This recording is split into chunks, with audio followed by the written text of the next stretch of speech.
voici encore à la forgerie. Il y a une quinzaine de jours, c'était pour la distribution des kits à coudre.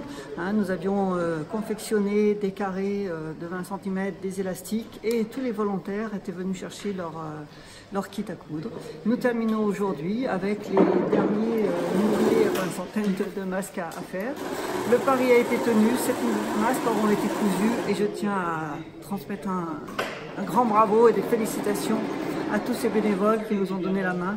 Il y en a qui sont venus même de communes en dehors de Cognac, mais tout le monde était vraiment très généreux et très volontaire pour cette opération. Merci à tous.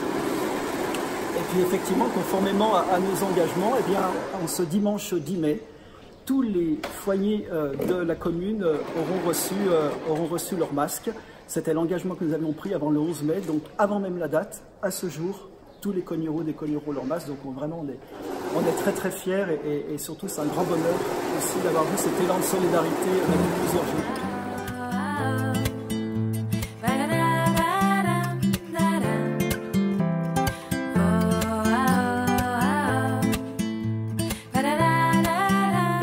Alors notre défi, c'était vraiment d'être dans les temps et remplir ce challenge que nous avons fait dans la bonne humeur, avec beaucoup de spontanéité. Les dames sont venues avec leur machine à coudre, ce qui nous a permis de définir des ateliers différents avec des postes différents, de gagner du temps. Et puis c'est moins contraignant quand on est à plusieurs, on est efficace, les gens sont en place, tout le monde est content, on partage un café, un moment de partage et de solidarité.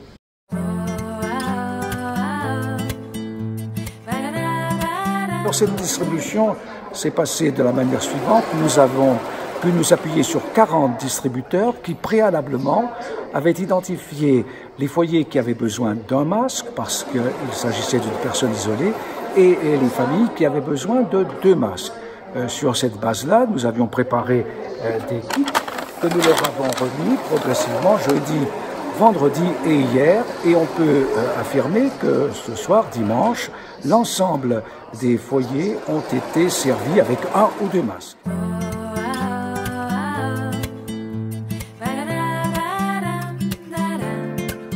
On passe maintenant à la dernière étape qui est de réceptionner toutes les demandes sur l'adresse mail qui a été donnée dans le courrier signé par le maire et le premier adjoint, cognien.entraide@gmail.com, et donc on les traite dans les plus brefs délais, souvent en quelques heures, pour répondre aux personnes qu'elles recevront dans une deuxième vague dans les prochains jours, tous les masques qui sont d'ailleurs en train d'être terminés juste derrière moi.